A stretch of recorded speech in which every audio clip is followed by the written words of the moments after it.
Hello friends. आज हम इस वीडियो में डिस्कशन करेंगे वैल्यूएशन ऑफ शेयर्स का एग्जांपल है, उसका कैसे कैलकुलेशन करना है और उसमें कितने स्टेप रिक्वायरमेंट है तो वो हम कैलकुलेशन करेंगे। आपको एक बात याद रखनी है कि जो गुडविल का 5 स्टेप है, हमने गुडविल का चैप्टर में डिस्कशन किया है, वही 5 स्टेप वैल्यूएशन ऑफ शेयर में डिस्कशन करना है और उसके अलावा और 5 स्टेप है वो भी आपको डिस्कशन करना है वैल्यूएशन ऑफ शेयर के लिए। तो पहले वो 5 स्टेप गुडविल का है तो वो हम पहले डिस्कशन कर लेते हैं, उसके बाद वैल्यूएशन ऑफ शेयर का 5 स्टेप है वो डिस्कशन करेंगे। तो first step calculation of capital employed. तो कैपिटल एम्प्लॉयड जैसे हमने गुडविल में कैलकुलेशन किया है वही आपको कैलकुलेशन आपको इधर करना है। तो capital employed is equal to total assets minus total liability. तो आपको क्या मिलेगा? कैपिटल एम्प्लॉयड मिलेगा। Second expected profit. Step number 1 में जो आंसर आया है capital employed multiple by expected rate of return, वो मल्टीपल करना है तो आपको एक्सपेक्टेड प्रॉफिट मिल जाएगा।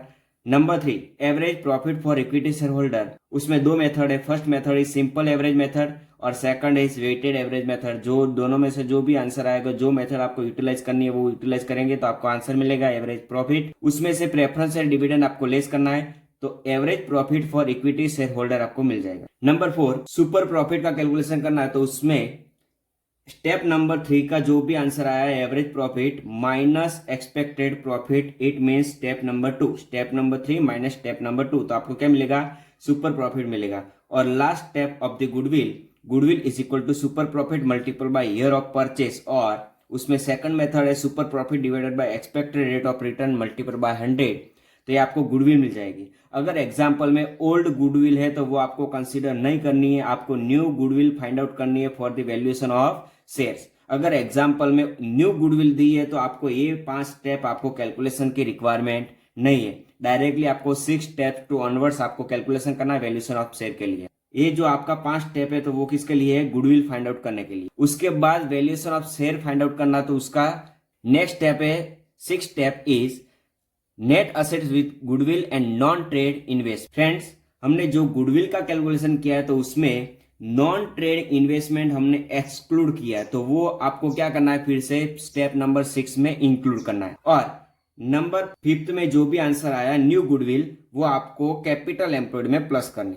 तो उसका इक्वेशन क्या है? कैपिटल एम्प्लॉयड, इट मींस जो फर्स्ट स्टेप में आंसर आया है वो capital employed plus goodwill, step number 5 का जो आंसर आया है वो प्लस नॉन ट्रेडिंग इन्वेस्टमेंट, जो इन्वेस्टमेंट हमने कैपिटल एम्प्लॉयड में इंक्लूड नहीं किया है वो आपको इधर आपको इंक्लूड करना है। तो आपको क्या मिलेगा? Net assets with goodwill and non trade investment. उसके बाद नेक्स्ट स्टेप है इंट्रिंसिक वैल्यू आपको फाइंड आउट करनी है तो उसका इक्वेशन क्या है? नेट असेट्स विद गुडविल, जो स्टेप नंबर 6 में आंसर आया है वो divided by number of equity shares. और नंबर ऑफ इक्विटी शेयर्स आपको फाइंड आउट करना तो वो कैसे फाइंड आउट करेंगे? Number of equity shares is equal to total equity shares capital divided by total paid up equity shares value. तो आपको क्या मिलेगा? नंबर ऑफ इक्विटी शेयर मिलेगा, वो आपको डिवाइडेड में लिखना है तो आपको इंट्रिंसिक वैल्यू मिल जाएगी। उसके बाद 8 स्टेप है rate of dividend find out करना है तो rate of dividend is equal to profit for equity share holder, profit for equity share holder divided by equity share capital लिखना मल्टीपल बाय 100। तो जो भी आंसर आएगा वो परसेंटेज में आंसर आएगा, राइट, क्योंकि मल्टीपल बाय 100 है। तो फ्रेंड्स, इंट्रिंसिक वैल्यू आपको फाइंड आउट करनी है तो divided by number of equity share लेना है, और rate of dividend find out करना है तो डिवाइडेड में इक्विटी शेयर कैपिटल आपको लिखनी है। तो जो भी आंसर आएगा वो परसेंटेज में आंसर आएगा, रेट ऑफ डिविडेंड आपको मिल जाएगा। नेक्स्ट 9 नंबर स्टेप है market value is equal to rate of dividend divided by expected rate of return multiple by paid up value equity share पर शेयर की वैल्यू आपको find out करनी है, वो आपको लिखनी है। तो rate of dividend step number 8 में जो भी आंसर आया वो आपको लिखना है, divided by expected rate of return, वो आपका एग्जांपल में होगा एडिशनल इंफॉर्मेशन में, multiple by paid up value equity shares के पर शेयर की जितनी भी पेड अप वैल्यू वो आपको लिखनी है मल्टीपल बाय। तो आपको क्या मिलेगी? मार्केट वैल्यू मिलेगी। और लास्ट स्टेप फेयर वैल्यू आपको कैलकुलेट करनी है इक्विटी शेयर्स की तो उसका इक्वेशन क्या है? Intrinsic value plus market value divided by 2। It means step number 7 का जो भी आंसर आया वो प्लस स्टेप नंबर 9 का जो भी आंसर आया वो डिवाइडेड बाय 2, दोनों प्लस करेंगे डिवाइडेड बाय 2 करेंगे तो आपको क्या मिलेगा?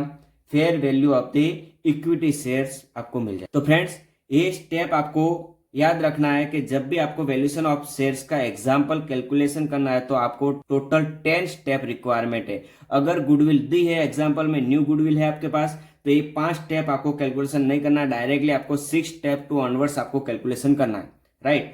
तो हम नेक्स्ट वीडियो में हम डिस्कशन करेंगे एग्जाम्पल के साथ पूरे स्टेप, कितना स्टेप है और कैसे आपको कैलकुलेशन करना है, तो हम नेक्स्ट लेक्चर में हम डिस्कशन करेंगे। Thank you.